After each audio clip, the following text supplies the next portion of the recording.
புளி குழம்பு நல்லா சுருக்குன்னு வச்சிருக்கிற. உப்பு புளியெல்லாம் கரெக்டாக இருக்கு. நான் வைக்கிற மாதிரி எவடி குழம்பு வைக்கிறீ இந்த காலத்தில்? ஆமாம், எனக்கும் உப்பு புளி இன்னமும் கரெக்டாக வர மாட்டேங்குதுமா. நீ வச்சின்னா சுருக்குன்னு நல்லா இருக்குது, உரப்பும் சரி உப்பும் சரி. மாவை அப்படி தானே சொல்லிக்கிட்டு இருப்பா. அப்போத்தான் நீ வை, அப்போத்தான் அம்மா விட நீ தான் அப்போத்தான் குழம்பு நல்லா வைப்ப, ப்ளீஸ் அப்போத்தானே கெஞ்சுவாள்ளடி. அந்த யாவும் வந்துருச்சு. அவளை ஏன் சொல்கிற? இல்லை என்னம்மா இருக்கான்னு கூட தெரிய மாட்டேங்குது. நகையும் பத்தியா வேணாம்ட்டாவ. வேணாட்டி இருக்கட்டும், 10 மணி வை. என்னைக்கா இருந்தாலும் உன் அவளுக்கு போடத்தானே போகிறோம். வளாப்புது வந்துச்சுன்னா போய் போட்டுக்கலாம். அழகாப்புக்கு கூப்பிட்றாவளோ இல்லையோ. ஆமா, நல்ல செய்தி இது. உனக்கு தெரிஞ்சிச்சா எதுவும் மாசமா இருக்காளா என்னன்னு? எனக்கு யாரடி வந்து சொல்றது? இப்பத்தேன் நான் என் பேத்தியை பார்த்தே நாளாச்சு.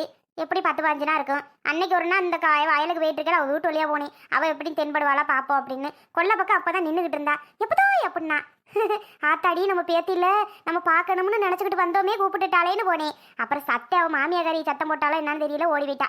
ஆமா, பார்த்தாலும்னா என்னடி தெரியாம உன் அப்பத்தாக்காரிட்ட பேசுறியாம்பா. என்னத்துக்கு வம்பு பிள்ளைக்கு? ஏம்மா அவள் மாமியாக்கு ரொம்ப பயப்படுறாளோ? பயந்ததாத்தான் நடக்கணும். ஆமா, பயப்படாமலாம் இருக்கக்கூடாது. பயந்தாதானே? அப்படியா? இல்லை ரொம்ப பயந்துல இருக்கும் போல. இருக்கட்டும் வா, பார்த்துக்கிடுவோம். அன்னைக்கு போனி கரெக்டாக பார்த்து என்னத்தா குழம்பு வச்சா சாப்பிட்டியா? நீ சாப்பிட்டப்பத்தா கை கழுவலான்னு தான் பின்னாடி வந்து உன்னை பார்த்துக்கிட்டே வா. அப்பத்தா எப்போது இந்த பக்கம் இப்படி வரையில தானே நான் பார்க்க முடியும் உன்னையா அப்படின்னா. சரித்தா வாரேன். நீ அந்த ஆக்கில் இன்னொரு கடத்தம் போனி அவளை ஆளையங்கானும் பேரையங்கானும் போ. எம்மா உன் பேத்தி பார்க்க நல்லா செலுப்பமாக தானே இருக்கிறா. அதெல்லாம் எந்த பிரச்சனைன்னு இல்லைன்னு நினைக்கிறதா. நல்லா தான் இருந்தா. அப்படி ஒன்றும் சோகமாலாம் இல்லை மூஞ்சியை பார்த்தா. அப்படி சொல்லு. எங்கிட்டோ என் பிள்ளையை நல்லபடியாக அவங்க வச்சுக்கிட்டாங்கன்னா ரைட்டு. ஆமாம், கொடுமைப்படுத்தாம. என்னதான் இருந்தாலும் முள்ள ஏதாவது பேச வைக்கிந்தேன். பேச வச்சாலும் மருமோன்னு ஒரு பாசம் இருந்தால் சரிதேன். என்ன பண்ணுறாவளோ தெரியலை. அதெல்லாம் நல்லாதான் வச்சுக்கிடுவாம்மா. நீ சாப்பிடு. வச்சுக்கணும் தாம்மா சொல்கிறேன். என்ன பண்ணுறியே ஆத்தாலும் அவளும்? வாசனம்மா உட்காரு. இருக்கட்டும், பசிக்குதுத்தா. போர் போட வாசனம்மா. வேண்டாம், நான் கஞ்சி ஆச்சுனது அப்படியே கிடக்குது. பார்த்துக்க, தண்ணி ஊற்றி வச்சிருக்கிறேன். கடிச்சுக்க என்னமும் இருக்குதா? சின்னம்மா இந்ததான் எங்கள் அம்மா மொச்சக்கடை குழம்பு வச்சிருக்குது, வெண்டைக்காய் தொட்டுக்க பண்ணி வச்சிருக்குது. உனக்கு என்ன வஞ்சனா வேணும்? என்னமும் இருக்கதை கொடுத்தா அந்த பழைய கஞ்சிக்கு குடித்தோம்னா நல்லா இருக்கும். கொஞ்சமாக கொடு, கடிச்சுக்கலை. வாங்கிட்டு போ. இங்கே 5-6 சோறு போகிற, சுடுச்சோறு போட்டு சாப்பிட்றியா?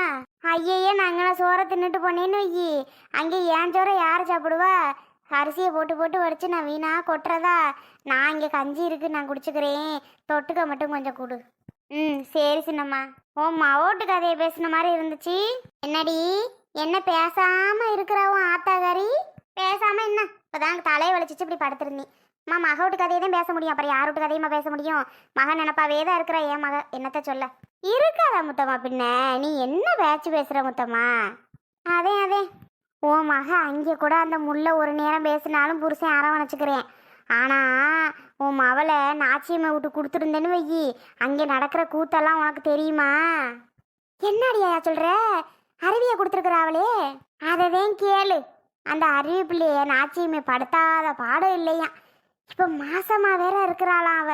அட சங்கடத்தே, நல்லதா போச்சு. அப்புறம் அருவியா? சரி நல்லா இருக்கணும். ஆமாம் புருஷன்ட்ட கேட்டிருக்கிறா. பக்கம் தானே எங்கள் அம்மா வீடு, நான் போய் இருக்கவே மாட்டேங்கிறேன். வாரேன் போயிட்டு வந்துடுறேன். ஒரு 4 நாளைக்கு போய் அங்கே இருந்துட்டு வரேன். எங்கள் அம்மா எனக்கு வேணுங்கிறத ஆக்கி போடுறேன் வாத்தான்னு கூப்பிடுது. வாந்தியாக வருதுங்க, நான் சாப்பிட முடியல என்னால், போயிட்டு வரேன்னு கேட்டிருக்கிறா. புருஷங்காரன்னு சரிடி அம்மா போயிட்டு வான்னு சொல்லியிருக்கேன். மாமியாக்காரி என்ன பண்ணியிருக்கா? ஐயா இது 2வது மாதம் போகக்கூடாது. எவளாவது சொல்வாளாடி? பெண்ணடி அவளுக்கு மட்டும் 2வது மாதம், மொதல் மாதம் தானடி அப்படி சொல்லியிருக்கிறா அவ. பாவம் அந்த அறிவுல போவலையாம். அவங்க ஆத்தா சரோசா இருக்கா அவரு. அவனே ஆத்து போனா என்கிட்ட சொல்லிக்கிட்டு. அப்படியா சொல்ற சின்னம்மா? அடி ஆமா. அட கடவுளே நல்ல வேலை என் பிள்ளை தப்புச்சாலோ. அப்ப என்னதான் இருந்தாலும் உன் மகன் மட்டும் எங்கே வாரா சொல்லு? பாவம் அந்த பிள்ளை இங்கனதான் இருந்தும் வரக்கூட மாட்டேங்கிறா. என்ன பண்ணுறது சின்னம்மா, எல்லாம் தலையெழுத்து. இப்படி தான் இருக்கணும்னு இருக்குது, அப்படி தான் நடக்குது. நம்ம மாற்ற முடியுமா என்ன? அதை வேணா சொல்லுத்தா. சரி, ஆடி மாதம் பிறந்துருச்சே, ஆடி சீர் கொண்டுக்கிட்டு போலையா அவளுக்கு? இன்னைக்கு கூட அவன் நாத்து நாளுக்கு கல்யாணம். என்ன சொல்கிற?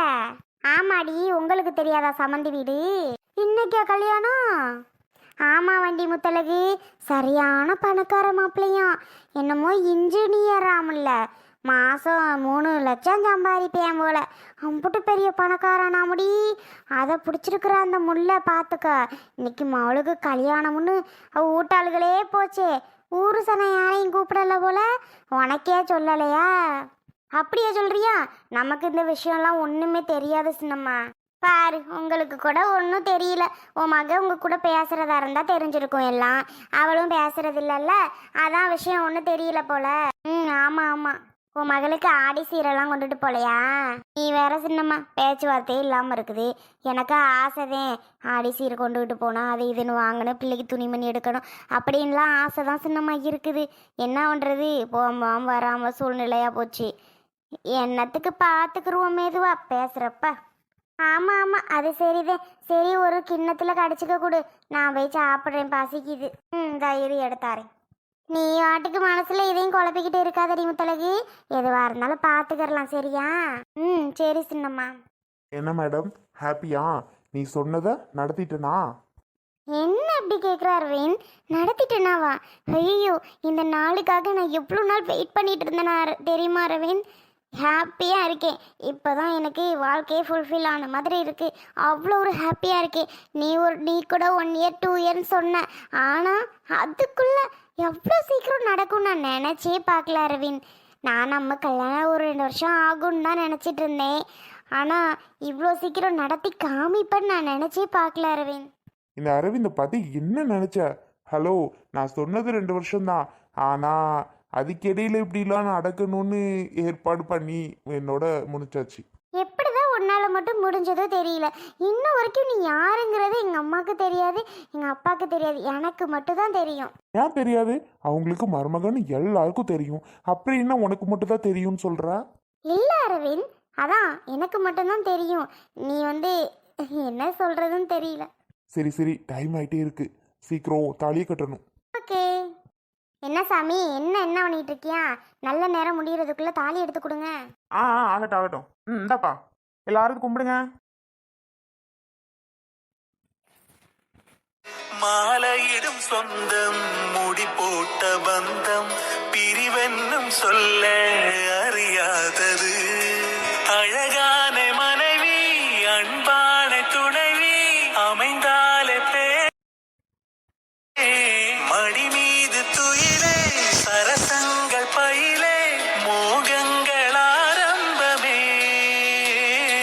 நல்ல மனையாளின் நேசம் ஒரு கோடி, சஞ்சம் வீணை பாடுமே தோடி. அழகான மனைவி, அன்பான துணைவி அமைந்தாலே பேரின்பமே. மடி மீது துயிலே, சரசங்கள் பயிலே, மோகங்கள் ஆரம்பமே. கௌசி பார்க்கறதுக்கு பாவமா இருக்கு கௌதம். ஷோ, கௌசிக்கு ஏன் தான் அந்த நிலைமையே தெரியல. பாவமா இருக்கு. அவளுக்கு தெரியவே தெரியாதுல்ல பின்னாடி என்னோட வாழ்க்கை எப்படி மாறப்போகுதுன்னு. நம்ம சொல்லி என்ன பண்ணுறது அன்பு? முடிஞ்ச அளவுக்கு நம்ம சொல்லியாச்சு. எங்கள் அம்மா கேட்குறதாவே இல்லை. இனி எல்லாமே முடிஞ்சு, தாலியே கட்டி முடிச்சாச்சு. இனி நம்ம பேசி ஒன்றும் ஆக போகிறதில்ல. விடு, என்ன நடக்கணுமோ அதான் நடக்கும். இல்ல கௌதம், நம்மளால முடிஞ்ச ஹெல்ப் பண்ண முடியலே. என்னதான் எல்லா விஷயமுமே தெரிஞ்சும் நம்மளால ஒரு ஹெல்ப்மே பண்ண முடியலே. அப்படி இன்னும் வருத்தமா இருக்கு. ஏதோ உன்னால் முடிஞ்சதை பண்ணோம்ல. அவங்க கேட்கல, அது அவங்களோட விருப்பம். அடுத்து ஃபீல் பண்ணுவாங்களா அவங்க பொண்ணு வாழ்க்கை இப்படி ஆயிடுச்சுன்னு? அப்போ தெரியும் நம்மளோட அருமை என்னன்னு, அது உன்னோட அருமை என்னன்னு அப்போ புரியும் நல்லாவே. ஏன் கூடிய சீக்கிரம் நாளைக்கே கூட நடக்கலாம் பாரு. இல்ல கௌதம், என்னதான் இருந்தாலும் அவளுக்கு ஒன்றும் ஆகக்கூடாதுன்னு தான் நான் நினைக்கிறேன். அதுக்கு மேல என்ன நடந்தாலும் பார்த்துக்கிறலாம், விடு.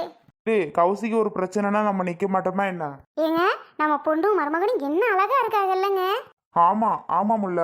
அம்மா, மாப்பிள்ள அப்பா வரலையா? அவரா? அவரு இந்த வெளியில தாப்பா அவர் வேலையா இருக்காரு. உங்களுக்கு சாப்பாடெல்லாம் எல்லாம் ரெடி பண்ணிட்டு இருக்காரு. அப்புறம் வீட்டில் கொஞ்சம் வேலை இருக்குன்னாரு. சாப்பாடெல்லாம் அங்கே எல்லாத்துக்கும் வந்தவங்களுக்கெல்லாம் ரெடி பண்ணணும் பத்தியில, அதாப்பா போயிட்டு பண்ணிட்டு இருக்காரு. அப்படிங்களாமா? நான் கூட என்ன ஆளே காணுமே அப்படின்னு தான் நினைச்சு பார்த்தேன். சரி சரி, வேலையை தான் இருக்காரு போல. ஆமாப்பா.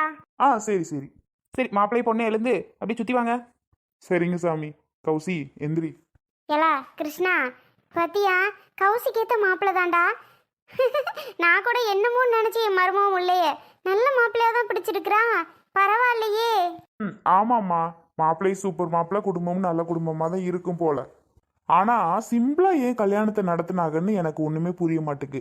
இவ்வளோ பெரிய வசதியான பையன், சாஃப்ட்வேர் இன்ஜினியரு ஏதோ சொல்கிறாங்க, இவ்வளோ லட்சம் சம்பாதிக்கிற பையன் ஏன் இப்படி சிம்பிளாக நடத்தணும்? கோவிலே நடத்தினாலும் ரிசப்ஷன் வைக்கலாம், ஒரு பெரிய ஹாலில் வைக்கலாம், சூப்பராக நடத்தலாம். ஆனால் ஏன் இப்படி நடத்துகிறார் இந்த பையன்? அதுதான் எனக்கு ரொம்ப சந்தேகமாக இருக்குமா. பார்ப்போம், நல்ல பையனாக இருந்தால் ரைட்டு தான்.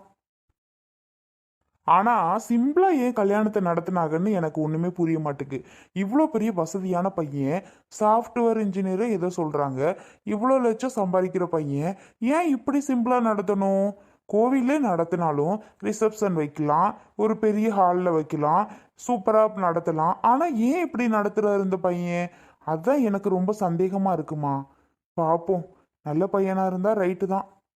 கௌசி, ஐயர் எழுந்திருக்க சொல்றாருல்ல, எழுந்திரிம்மா. ஆ சரிம்மா, வாங்க.